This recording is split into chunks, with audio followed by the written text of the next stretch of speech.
ہمارے ایک مخلص ہیں ہمارے دوست فیصل شمسی، میں نے ان کو بڑا نوٹ دیے، میں نے کہا جا کے نا اس کو کس طرح رکھ کے پھر چلا جاتا ہوں، کیونکہ مجھے لگتا ہے وہ خوددار آدمی نہیں لے گا، اور انہوں نے ایسا کیا۔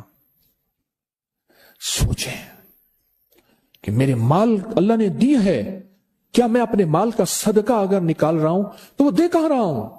ضرورت مند کیا میں تلاش کر رہا ہوں؟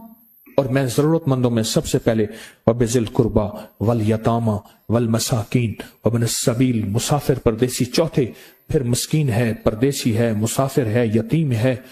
ضرورت ہے اس چیز کی، اس کی ضرورت ہے، کیونکہ یہاں جتنے مانگنے والے ہیں ان کے بارے میں صرف ایک لفظ کہوں گا، یہ لفظ آپ پکا رکھ لیں، یہ سب خواہشات کے مانگنے والے ہیں، ضروریات والے نہیں ہیں، خواہشات۔ اتنا بڑا بنگلہ، اتنی بڑی سواری، فلاں برانڈ کا موبائل، فلاں چیز فلاں چیز فلاں چیز، یہ خواہشات کی کوئی حد نہیں ہے، یہ لفظ بھی ذہن نشین رکھیے گا، میرے ساتھ بولیں، خواہشات کی، ضروریات کی حد ہے، خواہشات کی حد نہیں ہے۔ عاجزانہ دعاؤں کے ذریعے اگر اپنی مصیبتیں، اپنی بلائیں، اپنی پریشانیاں اور اپنی تکلیفیں ٹلوانا چاہتے ہیں تو اس کے پیچھے ہمارے ساتھ کون سی دعائیں ہوں؟ عاجزانہ دعائیں، عاجزانہ دعائیں۔ اور میں امام زین العابدین جب دعائیں مانگتے تھے اور ان کی دعاؤں کے اندر جو درد ہوتا تھا اور غم ہوتا تھا، اور ان کی دعاؤں کے اندر جو پلبلانا اور بلبلانا اور کرب اور تکلیف ہوتی تھی، فرمایا ہنستے اپنی ہنسیاں بھول جاتے تھے، سونے والے سونا ترک کر دیتے تھے، اونگنے والے اونگنا چھوڑ دیتے تھے، اور وہ بھی ان کے ساتھ رونے لگ جاتے تھے۔ ان کا رونا ہی اتنا تھا، وہ ہنسیاں تو بخشی بخشوائی تھی، اور ان کا نام زین العابدین، نام تو ان کا علی ہے، زین العابدین پڑا اس لیے عبادت کرتے کرتے کرتے وہ عبادت گاروں کے امام بن گئے۔ یہ تسبیح خانہ جو آپ کو راستے دے رہا ہے، تسبیح خانہ جو منزلیں دے رہا ہے، یہ راستہ، یہ منزل ساری کے ساری اس لیے ہے کہ اس منزل اور راستے کے پیچھے دعاؤں کی طاقت ہے، دعاؤں کی طاقت ہے۔ ان دعاؤں اور اعمال کو اپنے ساتھ ایسے سینے سے لگا لیں۔ ان دعاؤں اور اعمال کے اندر حیرت انگیز دنیا ہے۔